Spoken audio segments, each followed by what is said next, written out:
Hey, toy fans of all ages, Scott ToyGuru Neitlich here, back again to answer more questions about the toy industry, about collecting, about playing, and today we're going to address an age-old question that people have been asking about toys for not just decades, but centuries even, and that is, if a dog were to wear pants, were he to wear them like this or like this? I mean, when you're thinking about how to do the dog as an action figure, and you have to figure out articulation and how it's going to work with the pants and the... Oh, never mind, I can't keep this up. Okay, today what we're actually going to talk about is Adam Harris wrote in and asked about female figures and why they don't sell when collectors are always trying to get them. So, we're going to answer that today. And to do that, we're going to look at the difference between dolls and action figures. What makes a doll? What makes an action figure? Is one better than the other? Is one more appropriate than the other? Why do we play with both? Who plays with either or? There's a lot of questions to ask. All right, so the first thing we need to do if we're going to examine the doll versus action figure question is we need to define what makes an action figure and what makes a doll. Now, a lot of the people on this channel are huge toy fans, and myself personally, I'm a huge action figure collector.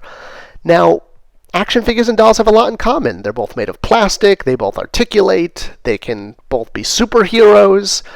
So when does a doll become a doll, and when does an action figure become an action figure? To me, the answer is quite simple. Rooted hair. That's it. It's as simple as that. When a toy has rooted hair, meaning actual strands of hair, kind of like a Barbie doll would, then that toy is a doll. If a toy has sculpted hair, it's an action figure. I know it's a pretty black and white definition, but I think it's going to work well, especially as we try to understand why they don't make more female action figures. Now, there's a lot of female action figures out there. There are figures that are badass, that are warriors, that are going to probably kick your butt. And there are female action figures that are out there to basically just look good on your shelf and be beautiful and sexy and etc., etc. And hey, people have been doing this since ancient times. Just look at the Venus de Milo, right? Except her arms aren't articulated. They fell off. And then, of course, there's action figures that are both, that kick ass, are beautiful and sexy, and could also probably, take you on in a fight. So, what makes a good female action figure, and why don't they make more of them? Why are female action figures hard to find? Why is it, for example, Tila from the 2000X line was notoriously difficult for fans to track down when she's such a big, important part of the line? Well, to answer that, we really have to look at the audience for toys. And I'm going to break a couple things to people. Well, first off, action figures and toys are for kids. I know, we all collect action figures. I collect action figures. What do you mean they're for kids? Well, yes, there are collectors out there, and there's always going to be adult collectors. But I have to tell you, we're a lot fewer than we kind of realize. And while there's a lot of really great female action figures out there, and there always have been, part of that for the adult collector has been frustration. Why can't I find the figure? Why is it always short packed? Why don't they make more of them? Why is it there's like 10 male figures for every female figure? It's frustrating. All right, so ready for the big reality check? Now, if you will, this comes from 20 years of experience of doing this in the toy industry, of making and distributing product. So this aisle, the one we love so much, our beloved male action figure, or boys action figure aisle, whatever you want to call it, well, the product that's sold in this aisle, 80% of it is sold to children. And I'm not just talking about the product that obviously only appeals to kids. I'm talking about Marvel Legends and Star Wars Black Series and DC Universe Classics, or McFarlane's new version of that. 80% of these toys are selling to children. Now, I know what you might think. No.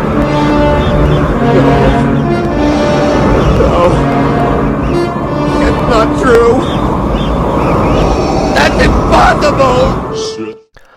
But the truth is, to be part of this aisle, stores need to see huge number of products sell. And that means that 80% of the products are selling to moms and kids.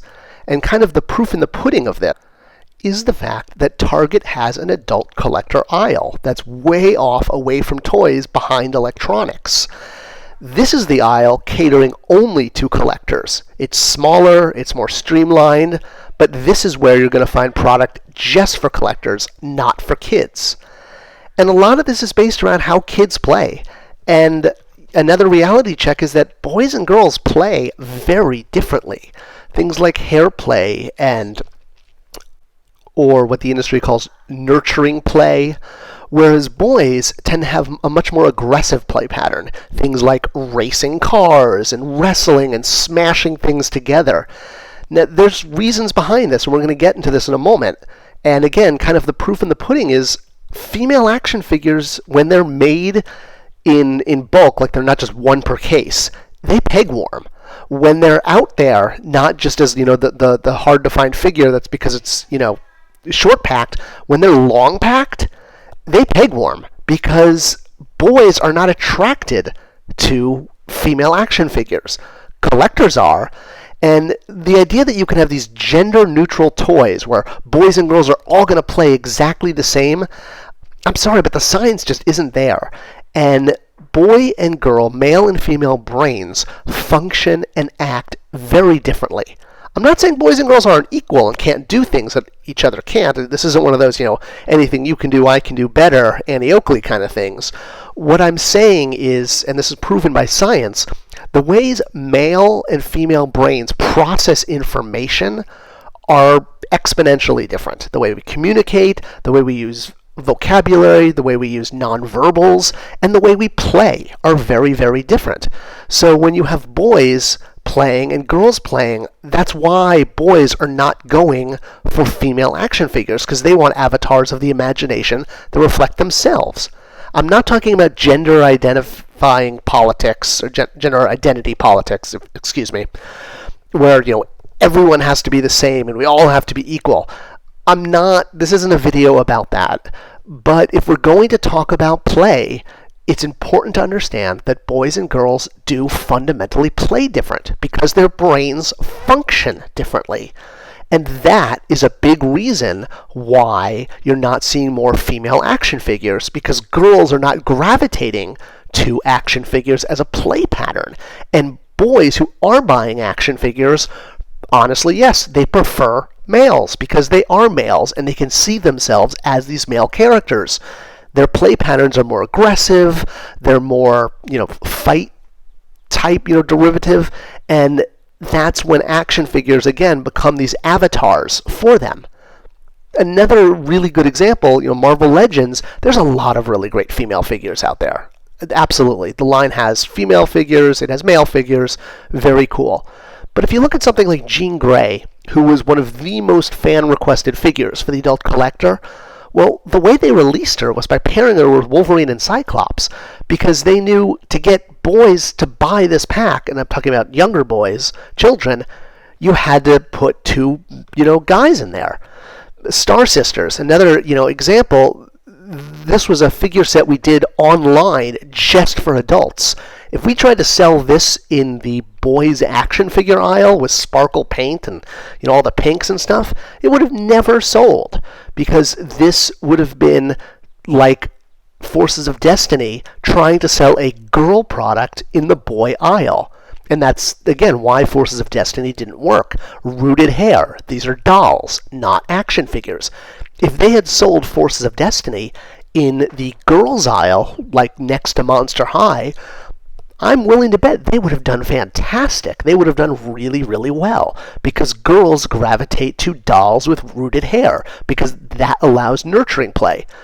And, okay, there's other toys with rooted hair that might not be dolls. Maybe not everything is a perfect example of how rooted hair just makes something a doll or an action figure, but you can kind of see my point. Rooted hair allows nurturing play, which is a fundamental girl play pattern, not a boy play pattern. Boy play patterns are very different. They're more about, I'm going to get you, I'm going to beat you, I'm going to win.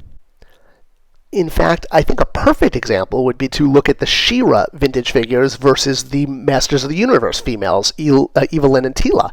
Evelyn and Teela are action figures. The She-Ra characters are dolls, rooted hair, nurturing play, hair play. Bam. It's as simple as that. Barbie dolls, nurturing play, hair play, aimed at girls. I'm not saying boys can't do nurturing play and girls can't do aggressive play with figures, but it's not where the bulk of boys and girls are going based on the way their brains function. So the next time you're out there looking and looking for a female action figure, and you're frustrated because there's not as many female action figures, that the aisle is just, full of, the boy figures, remember, when they do female figures, more than one per case, they don't sell. The reason they're one per case is because that's really what the audience is. And there's way fewer adult collectors out there, I think, than we want to admit. That action figure aisle is 80% sold to kids and moms. The 20% of adult collectors are not necessarily enough to keep it going. So, we should really be grateful for what we get. We get a lot of great toys these days, and we're living in an amazing age where you can get, action figures and dolls of the same IP, aimed at boys, girls, however you want to play and collect. All right, so that's kind of my thoughts. If you like this video, I ask that you please share it and subscribe to the channel. That would be most appreciated. Let me know what else you'd like to see, and we'll continue talking toy trends well into the future. All right, keep collecting, everyone.